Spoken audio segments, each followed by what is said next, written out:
Guys, natatandaan nyo ba kung sino si Mike Defensor? Si Mike Defensor po ang dati nating DENR Secretary.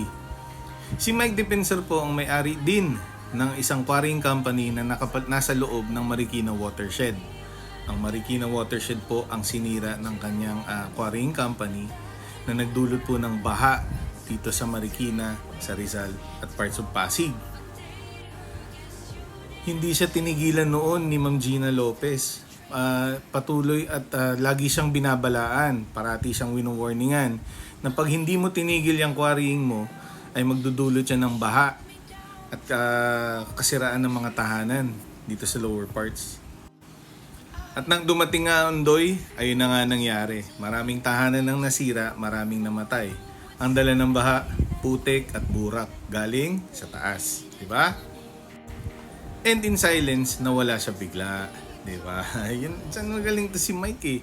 Kaya ang tanong ko ngayon, ito kasi si Mike mahilig to eh. May ugali ito, nakakapit sa politikong sa tingin niya at ay malakas at may mapapakinabangan niya. Diba? Kaya ang tanong ko, bakit ganun ka kaingay ngayon Mike Defensor para sa mga Duterte?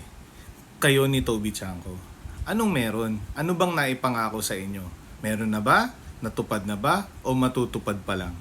Diba? Mga ka-DDS! Yun lang. Ano na?